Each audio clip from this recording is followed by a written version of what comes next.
प्रदूषणमुक्त सण साजरे करण्याचे ठाणे महापालिका आयुक्त सौरभ राव यांचे आवाहन. ठाणे शहरातील हवेची गुणवत्ता मध्यम या वर्गवारीत असल्याने राष्ट्रीय हरित लवादाच्या आदेशानुसार ठाणे महापालिका क्षेत्रात केवळ हरित फटाके वाजवण्याची परवानगी आहे. त्यामुळे नागरिकांनी त्यांचे पालन करून प्रदूषणमुक्त दिवाळी साजरी करावी असे आवाहन ठाणे महापालिका आयुक्त सौरभ राव यांनी केले आहे. सर्व ठाणेकरांना दिवाळी सणाच्या निमित्ताने आयुक्त सौरभ राव यांनी शुभेच्छा दिल्या आहेत. त्याचबरोबर आनंददायी दिवाळी साजरी करताना आरोग्याची खबरदारी घेण्याचेही आवाहन राव यांनी केले आहे. सणाच्या काळात रात्री 10 वाजेपर्यंत तसेच केवळ हरित फटाके फोडण्याची परवानगी आहे.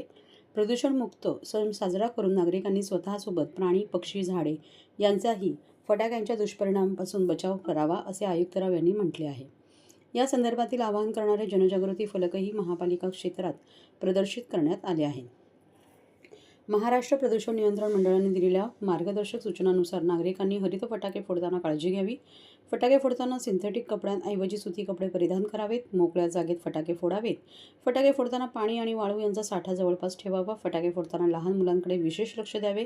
तसेच ज्येष्ठ नागरिक, रुग्ण यांना त्रास होणार नाही याची काळजी घ्यावी. महाराष्ट्र प्रदूषण नियंत्रण मंडळाने दिलेल्या सूचनांनुसार नागरिकांनी जबाबदारीने फटाके फोडावेत असे आवाहन महापालिकेच्या पर्यावरण विभागाने केले आहे.